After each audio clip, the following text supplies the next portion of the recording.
میدان حشر میں پاکستانی قوم کو 22-23 سال میں جو تجربے حاصل ہو گئے ہیں وہ دوسری قوموں کو شاید ایک صدی میں بھی حاصل نہ ہوئے ہوں گے۔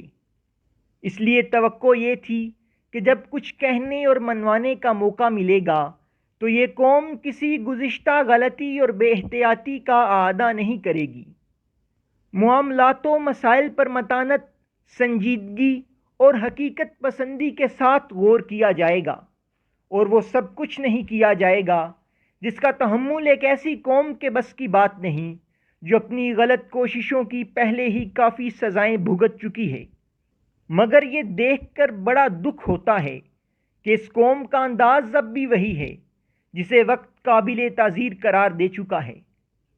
سنگین مسائل کے ہجوم میں بحث و اسرار کے لیے پھر انہی امور کا انتخاب کیا گیا ہے جو صرف غیر ضروری ہی نہیں تباہ کن بھی ہیں۔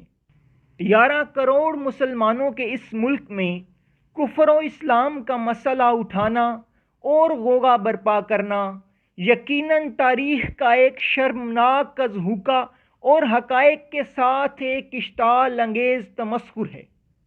سوچنا یہ ہے کہ گزشتہ 11 سال میں یہ قوم واقعی کن حالات سے دوچار رہی ہے اور وہ کیا مسائل تھے جن کے زیر اثر مجبور عوام کے برافروختہ ہجوم برزنوں اور بازاروں میں نکل آئے تھے اور اقتدار کے خلاف کھل کر جنگ چھڑ گئی تھی۔ کیا یہ سب کچھ اس لیے ظہور میں آیا تھا کہ کوئی یہودی یا کافر دارالاسلام کا سلطان بن بیٹھا تھا اور مسلمانوں پر ہلاکت و اسیری مسلط کر دی گئی تھی؟ کیا ہمیں یاد نہیں رہا کہ ہم سب نے یک زبان ہو کر جن حالات کے خلاف آواز بلند کی تھی وہ غاصب آمریت کے پیدا کردہ تھی؟ یہ کوئی مسلمان اور کافر کی کشمکش نہیں تھی۔ اس آمریت سے نجات پانے کے بعد ہمیں ان مسائل کو حل کرنا تھا جو الجھا دیے گئے تھے، ان حقوق کی بات کرنا تھی جو چھن گئے تھے، ان رکاوٹوں کو دور کرنا تھا جو عوام کی مسرتوں اور سعادتوں کی راہ میں حائل تھیں۔ جو کچھ بھی ہو رہا ہے وہ توقع اور تقاضوں کے برعکس ہے۔ یہاں عوام کے حقوق کو منوانے کی بجائے فساد انگیز مناظرے کا حق ادا کیا جا رہا ہے۔ اب جو بات سب سے زیادہ اہم فرض کی گئی ہے وہ یہ کہ کون کافر ہے اور کون مسلمان۔ عزیزو، اسلام ایک دین ہے اور اس کے کچھ بنیادی اصول ہیں۔ جو ان اصول کو مانتا ہے وہ مسلمان ہے اور جو منکر ہے وہ یقیناً غیر مسلم۔ وہ اصول اصلاً 3 ہیں: عقیدہ توحید، عقیدہ رسالت اور عقیدہ قیامت۔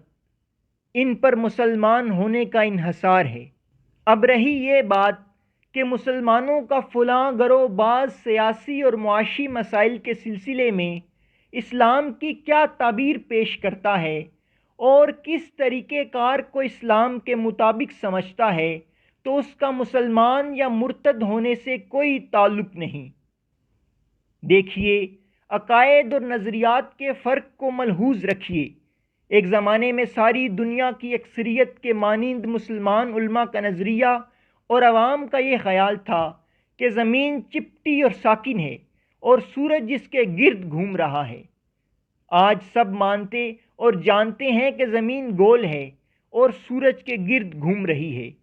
جو لوگ زمین کو چپٹا مانتے تھے وہ بھی مسلمان تھے، اور جو گول مانتے تھے وہ بہرحال مسلمان ہیں۔ علماء ملت اور ملت نے صدیوں تک فلک کو ایک گنبد بے در سمجھا ہے، اور جب معراج کے سلسلے میں فلک کے پھٹنے اور جڑنے کا سوال سامنے آیا تو مسئلہ خرق الالتیام کے عنوان سے اس کی موافقت میں علماء اسلام نے فلاسفہ سے پرزور بحثیں کی ہیں۔ جو لوگ فلک کو ایک گنبد بے در سمجھتے تھے وہ بھی مسلمان تھے، اور جو لوگ اسے محض ایک حد نظر جانتے تھے وہ بھی مسلمان تھے، یا کہیے کہ نہیں ہیں۔ اب ہم سیاسیات کی طرف آتے ہیں۔ خلافت راشدہ کے بعد اسلامی معاشرے میں ملوکیت کا پرجلال دور شروع ہوا اور ملوک و سلاطین کو نائب رسول کہا گیا۔ دنیا اسلام میں صدیوں تک کن ملوک کے نام کے خطبے پڑھے گئے۔ مفتیوں نے انہیں واجب الاطاعت قرار دیا۔ علماء اور فقہ نے جو کتاب بھی لکھی اس کے دیباچے میں حمد و نعت کے بعد ان کی مدح و ثنا رقم کی گئی۔ حالانکہ آپ مانتے ہیں کہ اسلام ملوکیت کے خلاف ہے، لیکن اسلام کی اس خلاف ورزی کے باوجود یہ تمام ملوک سلاطین، علماء، فقہا، مفسرین، محدثین اور عوام غیر مسلم قرار نہیں دیے گئے۔ اس لیے یہ طرز حکومت کا مسئلہ اصول دین میں شامل نہیں۔